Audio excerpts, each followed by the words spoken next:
Pacific and Caribbean countries have not signed. So why should Nigeria sign? So, and the surprising thing is that, look, that this minister, this diplomat, I don't want to mention his name, signed this without consulting members of National Assembly. And then I say, look, we are not even aware, about what is happening. So we are saying that Nigeria must unsign this agreement because it is detrimental to Nigerian interests. It's not to Nigerian interests. I mean, that this agreement came from the Cotonou Agreement. This is more or less Cotonou Agreement that has provisions for real economic development of a country. That is a perfect agreement. But 2000, it was amended to include all these European Union obnoxious provisions, LGBT, safe-sex, comparative sexuality education, transgender. And then we are saying, no. Why didn't you leave the Cotonou Agreement the way it was? You have now amended it and went to Samoa to sign, and you have all these African countries making them parties, and which means that, and the most annoying aspect of it is that this Samoa Agreement, even without Nigeria domestication, that, as a lawyer, I know that when Nigeria operates the dual system, that is when treaties are signed, they are domesticated by virtue of Section 12 of the Constitution. But the way this agreement is crafted in such a way that once an African country signs, it becomes binding. EU will send their envoy here, and they will continue to ask, and they continue to get Nigeria to start providing. So what we are saying is that, look, there's an error in the whole thing, okay? Because the minister we have heard has come up to explain that, well, it's in Nigerian interest. How? How is Nigerian interest? First of all, Nigeria, you don't carry the people along. We are not consulted. We, the people of Nigeria, represented by senators and honorable members from the House of Assembly, were not consulted. So who was consulted? Somebody just went and put pen to paper, and then did not consult, probably over a cup of tea or. It's me. I signed it. Yes. Because everybody wants to start acting stupid, and you can't even mention the name of the guy in Brussels. And I quickly went on. I went online to go and see Nigeria embassy in Belgium, in Brussels. It said nothing to show right now. Nothing. So somebody signed it. That person get name. What is that person's name? Nothing to show right now. Nigeria. Anyway, I'll leave it like that. So I'm going to go take calls. Let's take calls. Let's kind of bridge the gap. What time is it? Yeah, I can still do an hour calls, okay? So thank you so much for joining me this afternoon, right? I am going to go on a short break. Now, if you are interested in being part of the charts, all you have to do, pick up your phone and dial the number on the screen. WhatsApp only. There you go.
adds me back.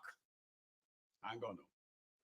Let's go see if this is my line that is dropping and then dropping out has something to do with that. And if I have any problem with my line, that means I'm going to take a break early. Give me a sec. What's this? Okay. Maybe that will do. Coming back.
You get it? Okay. If you don't get it, forget about it. Forget about it. Anyway, welcome back. So I might be having the issue with that line, or I just don't have any traffic on it, you will say. So I'm just going to use the rest of my time to read. So we can keep calls out of it now, okay? And if probably you have other things you're doing this afternoon, well, you probably could still listen to this while you are doing that, okay? So I want us to go back to our white malice. Indeed, I should have alerted you though, right? But I thought we could use this afternoon to do some catch-up since we have a lot of catch-up to do. So I'm going to just go straight, okay? I know. The moment I have switched now, we can't take calls anymore, okay? So if you have anything you want to add or say, we'll probably have to keep that till later in the evening if I happen to come back this evening. So for those of you who have been following the White Malice reading for a while, here is going to be chapter 16. So chapter 16 of the White Malice is to remind us the record, the historical record of the neocolonialism in Africa. How the earlier, or should we call them the earliest revolutionaries were indeed infiltrated and their causes, right, mostly destroyed at the end. So we are currently at a chapter, we've gone through to chapter 15. So we will be continuing from chapter 16. It's about reading history, you know. You can be driving and listen to this. You can be walking and be listening to it. Yeah, it's just like, you know. Anyway, enough. So what I'm going to do now is that I'll cover the chapter 16, and then we may call it an afternoon. So I'll take my time. So chapter 16, things fall apart. Things fall apart. Despite the moments of tension on the day of independence, the Congo was joyful and calm. For the first time in their history, the Congolese had a government that had been elected by them on a democratic basis. Lumumba and his family had been living in a home in Boulevard Albert. This street, known today as Boulevard 30 Juin, to mark the Day of Freedom, lay in the central part of Leopoldville, which during the colonial era had been exclusively for people with white skin.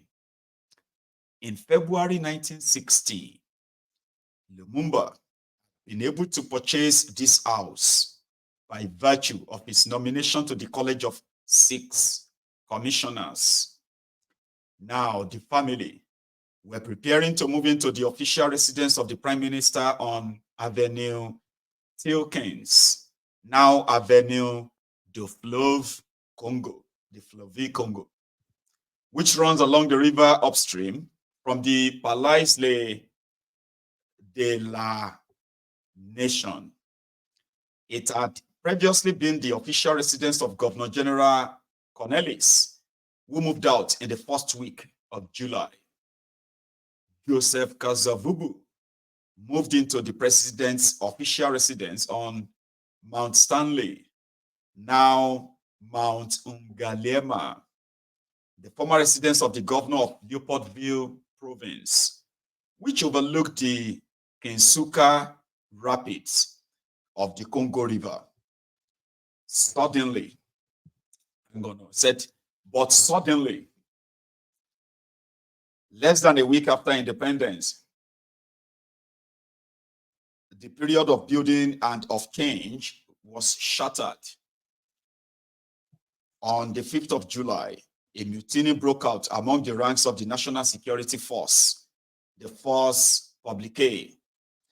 This army of 25,000 strong had expected their lives to improve substantially at independence, but nothing had changed. All the officers were Belgian, and not one army sergeant had even been made a second lieutenant. Conditions of service and of pay had remained the same. As Nzogola Ntalaja explains, the explosion of anger amongst the soldiers of the Force Publique had started with General Emile Janssens, commander of the Colonial Army, who had been kept at his post by the new government of independent Congo. Given the chance of discontent for lack of promotions among non-commissioned officers and the rank and file, the general convened a meeting of the troops at the main army camp in Kinshasa on the 4th July. Nzogola Ntalaja describes what happened next.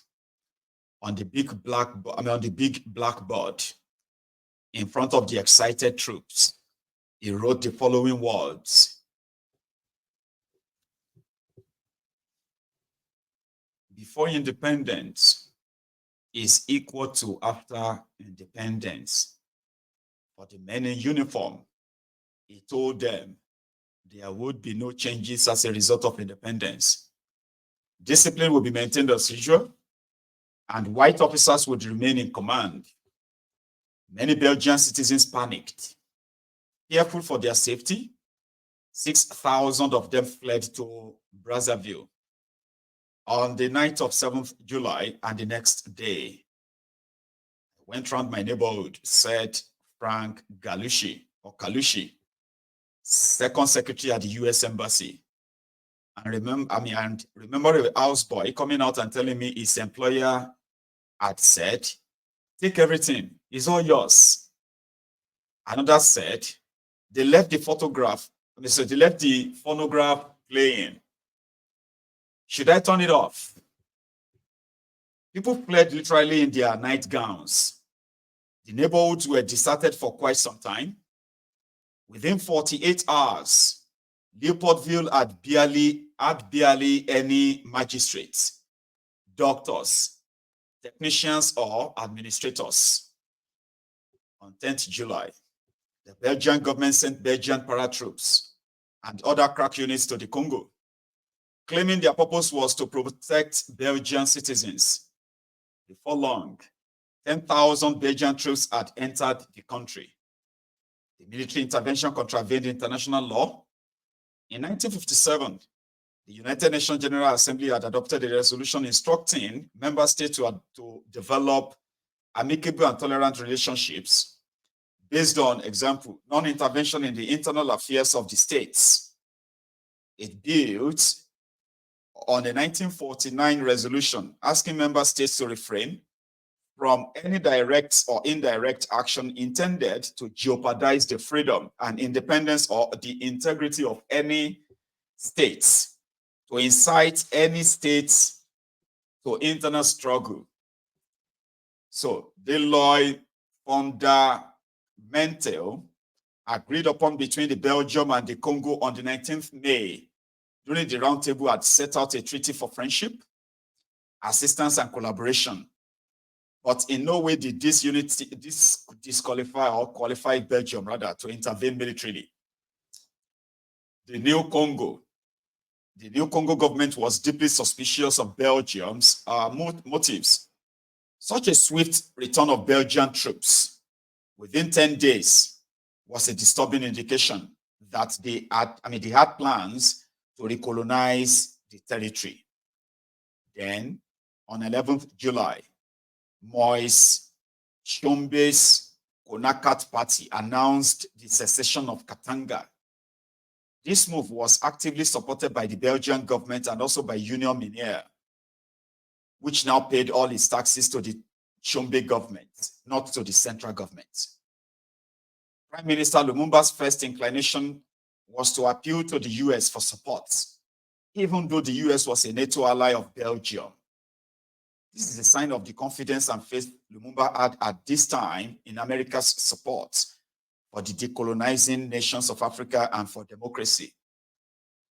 He approached US Ambassador Timberlake, asking for military assistance from the American government to force the Belgian troops out. The Congolese government confirmed in writing its request for a contingent of 3,000 men to be sent without delay to Leopoldville. But to Lumumba's surprise and disappointment, American military help was not forthcoming. The US advised the Congolese government to turn to the United Nations as the most appropriate recourse for help. In fact, the US was already responding to the new developments in the Congo with military maneuvers, but not the kind that Lumumba was asking for. On the 9th of July, the US had sent the USS Wasp, a USS Navy aircraft carrier, to the South Atlantic off the Congo's coast with 6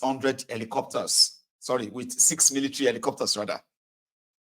Charlie Lamar, then a gunnery sergeant in the US Marine Corps, was on this operation. The Wasp took off their fighters, he said later, and put us aboard. We went to the Congo. The task force returned to the US on the 1st August. The operation was described officially as an effort to calm things down in the Congo and to assist a potential mass evacuation of Americans. But Lamar, in a 2002 online conversation with some other veterans, explained that it was nothing of the sort. In fact, it was a reconnaissance operation. We were there, he said, to photograph and map portions of the west coast of Africa for future marine amphibious landings. The Congo War brought it on. Ed Shear, a Marine involved in an exercise in 1961 in the Gulf of Guinea, described the deployments to the Congo in 1960 as efforts made by US Navy UDT, Underwater Demolition Team, and 2nd Marine Division Recon personnel to examine underwater and shoreline alike for obstacles and conditions of recognized importance to forces contemplating the landing of battalion and larger-sized landing teams of the time. He adds, no deployment or reconnaissance of a similar nature were known to have occurred previously in the same region. Prime Minister Lumumba and his government had no idea about the American naval operation. He consulted Ralph Bunche, who was in Leopoldville as the representative of the United Nations Secretary General, Dag Hammarskjöld, to ask for United Nations help to protect the Congo and its independence. Then Lumumba and Kasavubu sent a cable to New York requesting United Nations military assistance to remove the Belgians and to end the secession of Katanga. Amarskot, who had been keenly aware of Belgium's failure to prepare its colony for self-government, had already prepared the groundwork to send technical and other assistance to the Congo. Now, in this newly critical situation, he asked the Security Council to meet immediately to review the situation. On the 14th July, it passed the resolution calling on Belgium to withdraw all its troops from the Congo and for the United Nations to provide military and other assistance to the new republic. The operation will be known as Organisation des Nations Unies au Congo, or HONUC. The first 3,000 UN soldiers, all from African nations, arrived within 3 days, followed by 10,000 more in the next 2 weeks. One UN unit was sent to Camp Adi at Diceville, near Leopoldville. All along the route, civilians shared them, and the soldiers at Camp Adi greeted them with smiles. The Casquilles Blues, as the UN soldiers were called because of their blue helmets, were pleased and relieved. They had been led to expect a frosty welcome. In addition, a large civilian UN task force was sent to help fill the void in public administration, at airfields, in hospitals, in communications at the central bank, in the police, and for other essential services. The void was growing larger as more and more Belgians left the newly independent country. In the 1,800-bed Leopoldville General Hospital, only 3 doctors stayed on: an American surgeon, a Belgian specialist in internal medicine, and an Egyptian gynecologist. Many industries and businesses were run by skeleton staffs, and courts were closed. The situation was deteriorating rapidly. It was further aggravated when Kasavubu and Lumumba were denied landing rights on a flight to Elizabethville, and so which was under the control of Belgian troops. They then broke up the Congo's relation with Belgium. Lumumba and Kasavubu sought to reassure the soldiers of the Force Publique, promising better conditions of service and promotions, and that racial discrimination will be made illegal. As a marker of change, the name Force Publique was changed to Armée Nationale Congolaise. That's a Congolese National Army. As well, the senior Belgians who had run the force were dismissed and replaced. Victor Lundula, who had served as an elected mayor of a commune in the city of Jadotville from 1957 to 1960, following the very first municipal elections held in the Belgian Congo in 1957, in 3 cities only, namely Leopoldville, Elizabethville, and Jadotville, was appointed commander-in-chief of the army with the rank of general. Joseph Desire Mobutu was made his chief of staff with the rank of lieutenant colonel. Both appointments, Nzogola Untalaja observed, were ill-advised. Lundula did not have the qualifications to manage a modern army.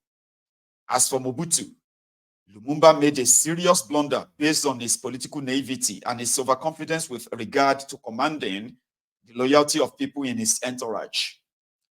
He ignored the well-founded rumors about Mobutu's ties to the Belgian and American intelligence services.